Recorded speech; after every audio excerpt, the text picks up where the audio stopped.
भारत का मृग प्रेम। भाइयों और बहनों, आप सभी जानना चाहते हैं कि भारत का मृग प्रेम उनके लिए कितना बड़ा घातक साबित होता है। तो इस कहानी में मैं आप सभी को बताऊंगी। ऋषभ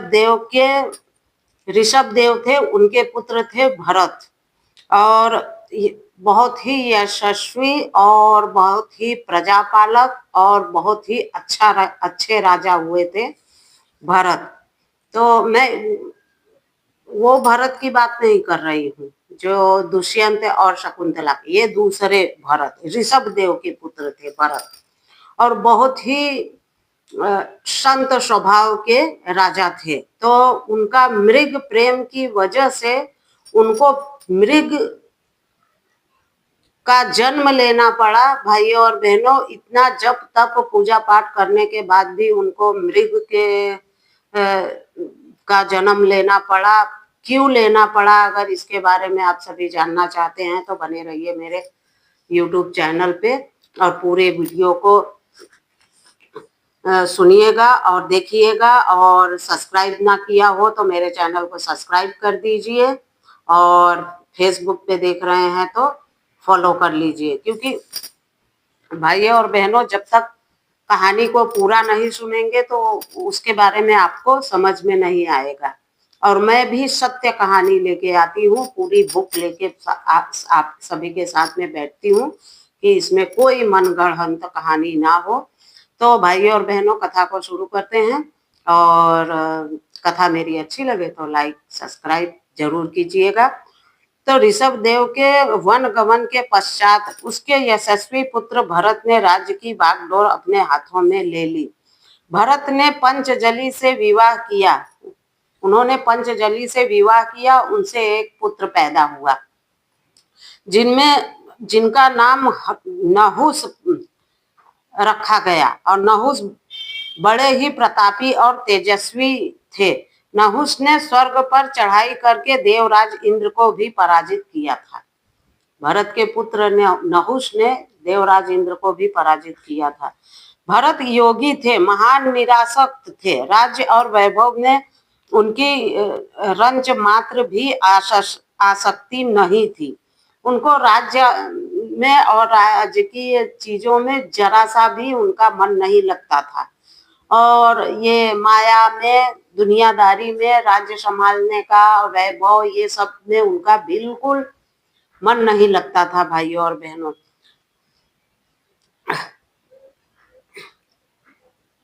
जिस प्रकार पानी में रहता हुआ कमल पानी को स्पर्श नहीं करता, उसी प्रकार राजश्री भरत वैभव की गोद में रहते हुए भी वैभव का उपयोग नहीं करते थे। वे अपने मन को चारों ओर से खींचकर भगवान श्री हरि के चरणों में लगाए रखते थे।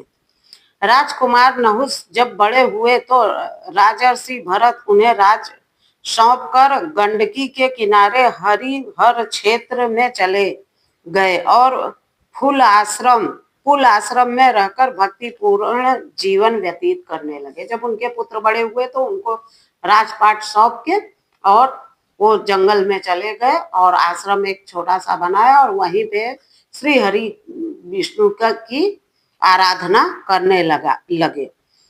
एक दिन भरत अपने आश्रम में बैठे हुए थे। दोपहर के पूर्व का समय था। भरत अपने आश्रम के द्वार पर आसन पर बैठे हुए थे। सहसा एक मृगी आई और गंडकी नदी में पानी पीने लगी।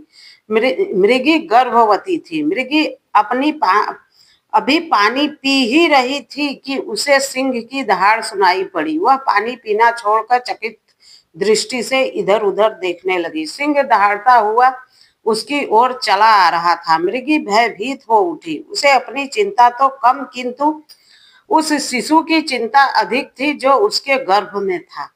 अब मृगी जब सिंह की दहाड़ उसने सुनी तो एक माँ उसको अपने चिंता, चाहे वो जानवर हो चाहे इंसान हो, माँ तो भाई माँ ही होती है। तो उसके गर्भ में जो बच्चा पल रहा था उसको बचाने की चिंता उसे ज्यादा हुई। तो उसने क्या किया कि वो सिंह इस पार से आ रहा था उसकी ओर, तो उसने सोचा मैं उस पार चली जाऊंगी तो मैं बच जाऊंगी और मेरा बच्चा भी बच जाएगा। अब बच्चा गर्भ में था और बहुत ही वो डरी हुई थी। जैसे ही उसने छलांग लगाई उस पार जाने के लिए, वैसे ही उसका गर्भ से बच्चा नदी में गिर गया और वो उस पार गिरी और उसने अपने दम तोड़ दिए। इधर गंडकी की धारा में गिरा हुआ मृग का शिशु पानी में डूबने लगा।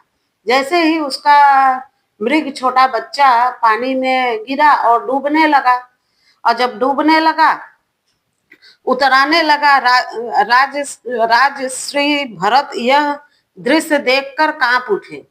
और वहीं पे बैठे थे भरत, उन्होंने देखा तो वो इस दृश्य को देख के कांप उठे और तुरंत वहां पे पहुंचे और मृग के बच्चे को ले आए और उसका अच्छे से देखभाल की और उसी की सेवा में लगे रहते थे। अब वो श्री हरि का नाम, उनकी पूजा, उनका पाठ सब कुछ भूल गए और उसी मृग की सेवा में भाइयों और बहनों लगे हुए थे। भरत मृगी की शिशु को अपने आश्रम में ले आए और बच्चे को मोह में मृगी के बच्चे के मोह में भूल गए हुए श्री हरि विष्णु को। जब तब भी भूल गए, आचार विचार भी भूल गए, उनके लिए सब कुछ हो गया मृगी का बच्चा, केवल मृगी का बच्चा। मनुष्य का मन जब मोह के जाल में फंस जाता है तो इसी प्रकार उसका विवेक मिट जाता है। अब वो सारी मोह माया त्याग कर पूरा राज दरबार, अपना राज्य छोड़ के आए थे यहाँ पे तपस्या करने के लिए, श्री हरि की आराधना करने के लिए, पर उन एक मृग के बच्चे के मोह में आके वो सब कुछ त्याग बैठे। बताओ, ऐसा होता है भाइयों और बहनों। मृगी का बच्चा अभी छोटी ही उम्र का था कि राजश्री भरत का अंतिम समय आ गया। वे इस बात को सोचकर बड़े दुखी हुए कि उनके बाद मृग के बच्चे का क्या होगा। अब जब उनकी मृत्यु निकट आई तो उनके दिमाग में, उनके मन मस्तिष्क में भगवान का जरा सा भी ध्यान नहीं आया। वो उसी के बारे में सोचने लगे कि मैं मर जाऊंगा तो इस बच्चे का क्या होगा, इसका पालन पोषण कौन करेगा। उसी चिंता में वो अपने प्राण त्याग दिए। भरत को दूसरे जन्म में मृग का शरीर प्राप्त हुआ। अंतिम समय में भाइयों और बहनों, जिस चीज को आप स्मरण करते हो ना, वही उसी योनि में आप जाते हो। यानी कि मेरा मतलब है कि जिस चीज को अगर आप भगवान परमात्मा को याद करोगे तो आप परमात्मा के दर्शन करोगे, स्वर्ग जाओगे। और अगर आप अपने बच्चे या किसी भी प्राणी जिसके बारे में विचार करोगे, आपको वही अगले जन्म में मिलेगा। तो यही हुआ उनके साथ। मनुष्य जिसका ध्यान करता हुआ शरीर छोड़ता है, दूसरे जन्म में उसे उसी का शरीर प्राप्त होता है। भरत ने मृगी के बच्चे का ध्यान करते हुए शरीर छोड़ा था, इसलिए दूसरे जन्म में उन्हें मृग शरीर प्राप्त हुआ। मृग शरीर प्राप्त होने पर भी उन्हें अपने पूर्व जन्म की सारी बातें स्मरण थी। भले वो मृग शरीर उन्हें प्राप्त हुआ था, जन्म लिया था मृग के रूप में, पर अगले जन्म की उनको अपनी सारी बातें उन्हें याद थी। इसलिए जो गलती उन्होंने उस जन्म में की थी, वो गलती इस जन्म में ना हो। वे मृग के ही शरीर में रह के सोचकर बड़े दुखी हुए थे। वो अगले जन्म की सारी उन्होंने जो सोचा कि अरे बाप रे, मेरे से एक गलती हो गई, इस कारण मैं मृग बना, तो वो सब चीज सोच के वो बड़े दुखी हुए और वही गलती वो इस जन्म में नहीं दोहराना चाहते थे। उन्होंने किस तरह से एक मृगी के बच्चे के मोह में फंसकर भगवान विष्णु को भुला दिया था।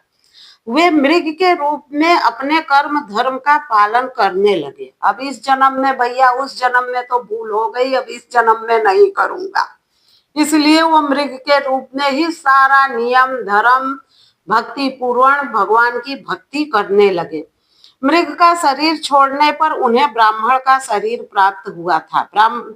फिर मृग का जब उन्होंने बहुत भक्ति भाव की भगवान का, तो फिर मृग के शरीर से जब उन्हें मुक्ति मिली तो उन्हें ब्राह्मण घर में उनका जन्म हुआ, ब्राह्मण शरीर प्राप्त हुआ था।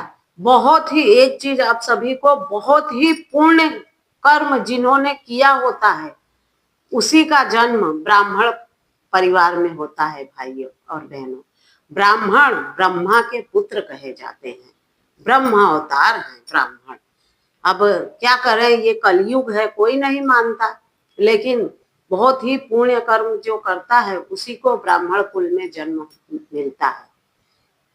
मैंने भी बहुत अच्छे कर्म किए थे, इसीलिए मैं ब्राह्मण कुल में मेरा जन्म हुआ है भाइयों और बहनों। ब्राह्मण के शरीर में वे जड़ भरत के नाम से प्रसिद्ध हुए। फिर जब वो ब्राह्मण अवतार उनका हुआ, ब्राह्मण के यहाँ उनका जन्म हुआ, तो वहां पे उनका नाम जड़ भरत पड़ा। जड़ भरत के नाम से प्रसिद्ध हुए। प्रत्येक मनुष्य को भरत के समान ही कर्मानुसार विविध योनियों में जन्म लेना पड़ता है और अपने अपने कर्मों का फल भोगना पड़ता है भाइयों और बहनों। जो जैसा कर्म करता है उसको वैसा ही जन्म मिलता है।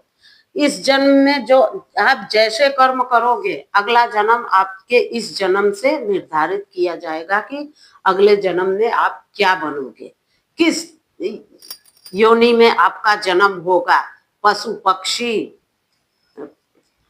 इंसान मनुष्य, और फिर किस कुल में आपका जन्म होगा वो भी इस जन्म से निर्धारित किया जाएगा। तो इसी के साथ मैं प्रीति शर्मा आप सभी से विदा लेती हूँ। और अगर मेरी कथा आप सभी को अच्छी लगी हो तो लाइक कमेंट जरूर कीजिए, और यूट्यूब पे देख रहे हैं तो प्रीति राज ऑफिशियल 866 सब्सक्राइब कर लीजिए, और फेसबुक पे देख रहे हैं तो प्रीति शर्मा फॉलो कर लीजिए। नमस्कार, जय हिंद।